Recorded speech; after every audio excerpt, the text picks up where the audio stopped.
Magandang araw mga kababayan.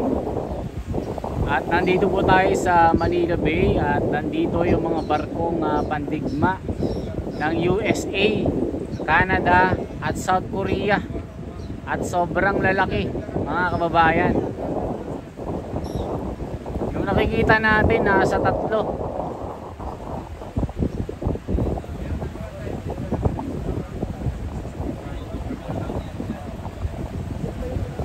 At heavy power sila. At talagang nanliit yung barko, oh.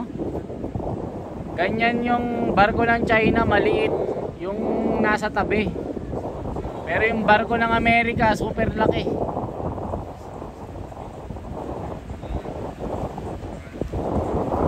Talagang napakalalakas ng mga barkong ito mga kababayan. Yung mga alliances ng Pilipinas talagang handa silang tumulong sa ating sandatahang lakas.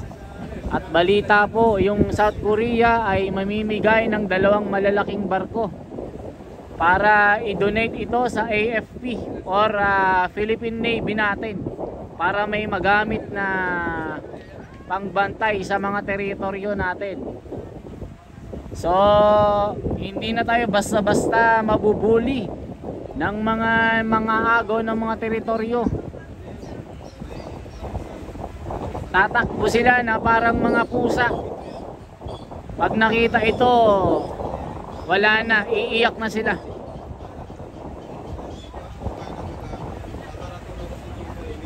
Ayan yung sana mga kababayan, ito yung gamitin nila sa pagbibigay ng mga resupply mission doon sa Scarborough Shoal para hindi na mabuli-buli ng bansang China.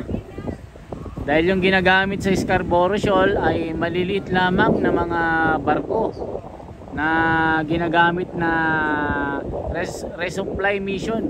Sana ito nang gamitin para magulat din at maiyak yung kalaban dito. Napakalalaki mga kababayan. Super power talaga. Gray ship talaga.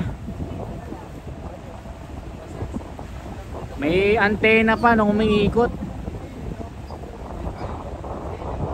Napakalaki. Ayun yung isa.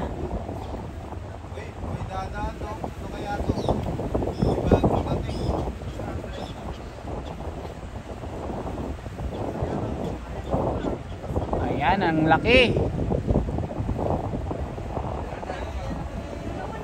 So nakabantay rin yung mga Coast Guard natin. Yan yung mga Coast Guard natin, yung bantay teritoryo. Napakalaki rin niya. At meron namang ayan na yung mga militia natin, tol. Yan na yung gagamiting Philippine militia. Grabe, napakalaki. Napakalaki ng warship natin.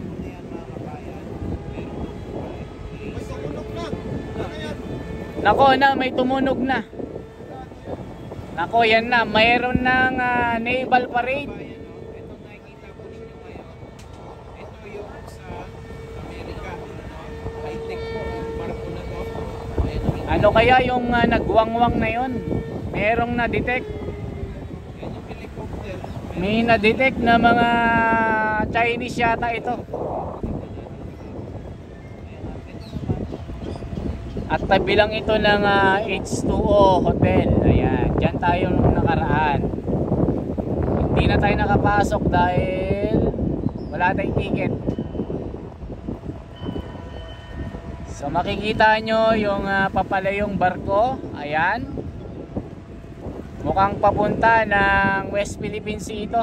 No, Pilipinas dito lalakas na mga kabayan. Siyempre sa presensya, sa tulong, no, pag-exercise ng tulong nila, no, sa exercise. Ganito yung mga barko natin.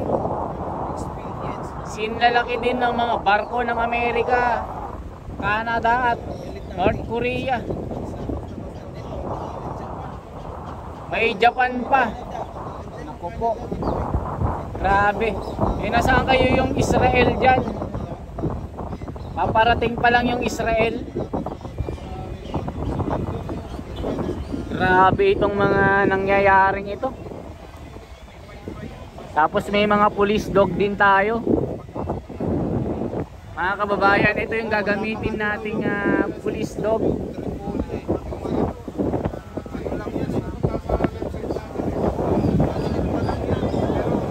Nagulat ako mga kababayan, ready na yung mga police dog natin. Vincent, ready na yung mga police dog.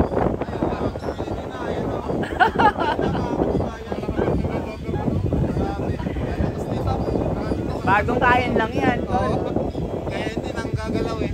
Bagong kain. Yun yung mga pan-detect ng mga ano tol, mga kahihina-hinalang mga, alam mo yon? Yung mga gusto ba? Yan, yan yung ginagamit natin. Lahing K9 yung may duck ng muso. High-tech tayo mga kabayan. Grabe ito. Ang lalaki ng mga warship na ito. South Korea pala magbibigay nila ng gano'n. O, dalawa daw to, napakalaki. Ay, ipapagamit daw ng Canada yung satellite nila. Ay grabe, yun yung matindi. Pati gumagalaw na mga anak ng daga, makikita. Pag yun ang ginamit. Kahit na sa ano. Ultimo mga maliliit na isda madidetect. Grabe. Ganun kalakas. Grabe, lakas na ano. Kasi yung ginagamit natin hindi makita yung mga karaniwan eh. Pero yun grabe. Parang microscopic yung kalidad. Ultimo bulate yata kita eh. Ultimo bulate to. Grabe, napakalakas ng Pilipinas. Grabe. Grabe, lalong lalakas ang Pilipinas. Oo, kaya kakatakutan tayo. O, tignan mo, may spy na tayo. Ay, oo. Grabe, Oh, yan ang may spy na tayo tol. Ginagamit na nating leverage sa mga ibon na yan. May nakakabit tayong mga camera.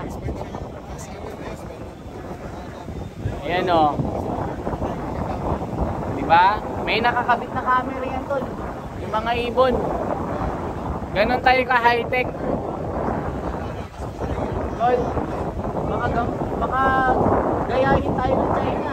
Mga ibon, ginagamit natin spy camera. Di ba nung nakaraan, ginamit ng China Balon. sa Amerika. Tayo ibon. Mas matindi yan. Ay, ang matindi sa atin ko, manananggal, gagamitin. Yari na. Gagamitin na natin yung mga tikbalang at mga aswang mga kababayan. So, yan yung ating mga balita ngayon na matitindi mga kababayan at meron pang paparating na matindi. At magaganap daw yung naval warship pa rin dito. Kailan kayo? Sabi nila itong paparating na araw daw. Gagabangan nyo. Sana sa Abang. linggo, no? Oo. Kaya hindi tayo papatalo tol. Dapat nandito tayo araw-araw. Meron na tayong paggawaan ng mga naval ship tol na malalaki Grabe. sa Subic. Ayun ang maganda kasi ano, hindi na basta-basta. Hindi na tayo basta-basta tol. Papalibutan natin yung ano, yung mga ano din, yung mga namumuli sa Pilipinas. Oo, atin kasi yung West Philippines eh. Oo, walang dapat umangkin natin dyan. Hindi nga tayo kaya sa basketball tol eh. Oo, talo tol eh. Talo ang China. Umiyak ang China. Umiyak si Yao Ming eh. Oh. Ibig sabihin meron tayong pag-asa. Pinalamang lang ng 20 tol. Oo. Tapos pagdating sa huli, umiyak. Umiyak sila. Hindi na nagpa-interview tol. Pag nakita ito, manginig talaga sila dito. Oo, mainit talaga sila dito. Grabe, lalaki na yun. Sa ating pwersa ba naman eh. Sanib pwersa ba naman eh.